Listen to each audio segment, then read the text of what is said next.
Voilà un an déjà que nous avons entrepris de transformer profondément notre pays. En dressant avec rigueur et lucidité un diagnostic sans complaisance de la situation économique. Même si la situation actuelle révèle des défis encore plus grands que nous devons relever, le devoir de vérité constitue le socle de la rupture systémique que nous avons engagée avec détermination et responsabilité. D'ores et déjà, le gouvernement s'est résolument engagé dans un vaste chantier de réformes. Elle vise l'optimisation des finances locales, une politique budgétaire transparente, la rationalisation des dépenses et la gestion efficiente de la dette pour préserver la viabilité des finances publiques. Mes chers compatriotes, d'importants efforts ont été consentis pour apurer, pour une période de 4 années, les arriérés dus aux opérateurs agréés pour les semences et pour le matériel agricole pour plus de 80 milliards de francs CFA. Sur un montant de 113 milliards constaté à la fin 2024, une somme de 70 milliards a été décaissée à la fin du mois de mars 2025. Il en est de même du secteur des BTP, où des paiements sur des arriérés de 62 milliards ont été effectués et un montant de 66 milliards est prévu dans la loi de finances initiale 2025. Enfin, l'appurement des rappels, loin d'être exhaustif, a atteint 19 milliards de francs CFA à la fin du mois de mars 2025 pour un effectif bénéficiaire de 9 479 enseignants. Il s'y ajoute des mises en solde concernant 1198 maîtres et professeurs contractuels pour un impact budgétaire annuel de 5 milliards 79. Pour renforcer et soutenir activement l'autonomisation économique des femmes, l'ensemble du territoire et associant agriculture et élevage. Ainsi, dès cette année 2025, nous lancerons le programme innovant des coopératives agricoles communautaires, structure destinée à renforcer les capacités de production des agriculteurs et éleveurs, notamment des jeunes et des femmes, et à favoriser leur accès au marché. Ces avancées réalisées malgré les contraintes budgétaires sont le socle de perspectives ambitieuses. Mes chers compatriotes, dans ce contexte marqué par la rareté des ressources, seule la discipline budgétaire, qui n'est pas négociable, nous permettra d'engager avec confiance le redressement indispensable de nos comptes publics.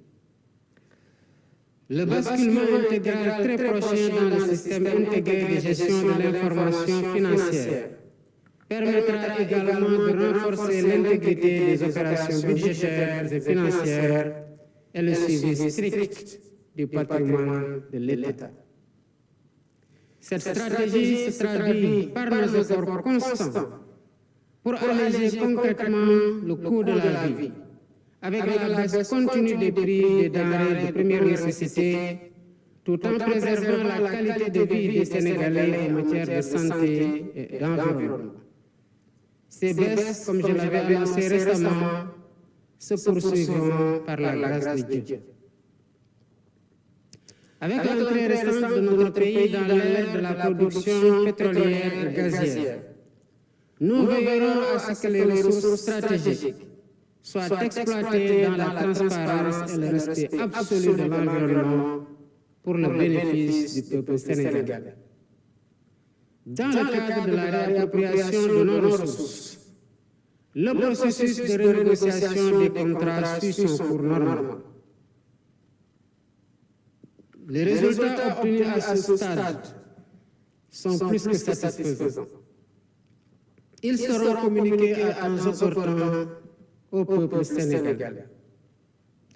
Conscient de la priorité de l'accès universel à l'eau, nous avons engagé la réalisation de la phase 2 des forages ruraux et lancer les études de faisabilité du grand transfert d'eau. Ce dernier projet, très structurant comme les autres, portant sur les autoroutes de l'eau, contribuera à la sécurisation de l'approvisionnement en eau potable pour près de 15 millions de Sénégalais. Dans la même dynamique, nous accélérons les projets sur l'électrification rurale pour l'atteinte rapide de l'accès universel à l'électricité. Pour ce faire, nous veillons rigoureusement à la bonne exécution des chantiers, afin que les délais soient respectés et les coûts maîtrisés, notamment grâce à la renégociation de contrats majeurs permettant l'électrification d'environ 2740 localités supplémentaires. S'agissant du foncier, il a fait l'objet d'un audit inédit ayant conduit à des mesures correctives qui sont en cours de mise en œuvre. Désormais, la gestion du patrimoine foncier se fait avec rigueur, transparence et responsabilité, mettant ainsi progressivement un terme aux pratiques de bradage des terres, tout en garantissant une répartition juste et équitable des ressources nationales. Cette dynamique sera poursuivie avec la relance des concertations sur la délicate, mais nécessaire et inéluctable réforme foncière. Mes chers compatriotes, les efforts déployés pour la mise en œuvre des accords de paix en Casamance sont le témoin de notre attachement à notre vivre ensemble, à notre fraternité restaurée et à l'unité profonde de la nation sénégalaise. Avec le plan Diomaye pour la Casamance, nous avons engagé un processus irréversible de réconciliation et de retour digne des populations déplacées. Notre vivre ensemble fondé sur des valeurs cardinales constitue notre trésor commun. C'est pourquoi la cohésion nationale demeure ma seule et unique boussole.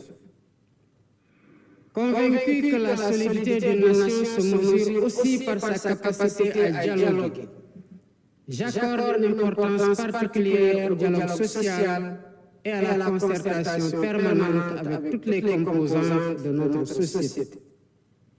C'est pourquoi j'ai récemment instruit le Premier ministre, M. Ousmane Sonko, d'organiser la grande concertation nationale avec les partenaires sociaux, avec les autorités religieuses et coutumières, la société civile, le secteur privé et l'ensemble des forces vives de la nation.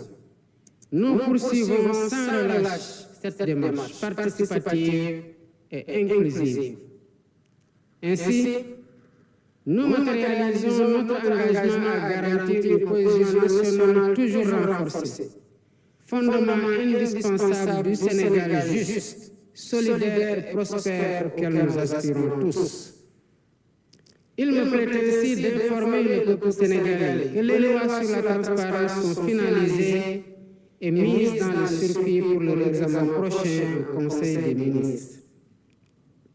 Par ailleurs, les travaux du comité ad hoc chargé de la mise en œuvre des consensus issus des assises de la justice se poursuivent sereinement. À ce jour, le projet de loi organique relatif à la Cour constitutionnelle, le projet de révision de la Constitution, le projet de loi organique relatif au Conseil supérieur de la magistrature, ainsi que les décrets d'application y afférents, ont été finalisés et transmis pour validation.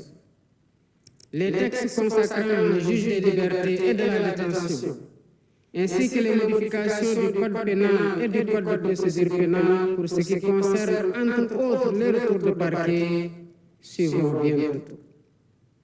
Dans le sillage des concertations, j'annonce que le thème de la prochaine journée nationale du dialogue portera sur le système politique.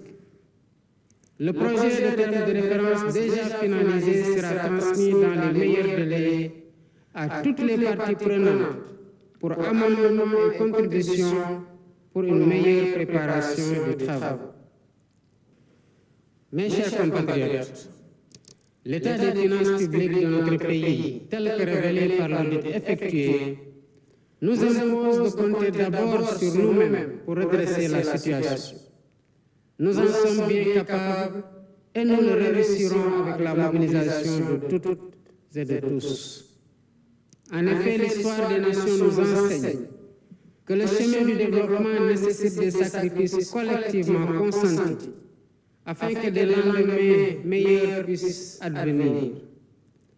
J'appelle donc chacune et chacun à faire preuve de résilience, de solidarité active et d'engagement patriotique face aux défis nombreux et complexes qui se dressent sur notre chemin.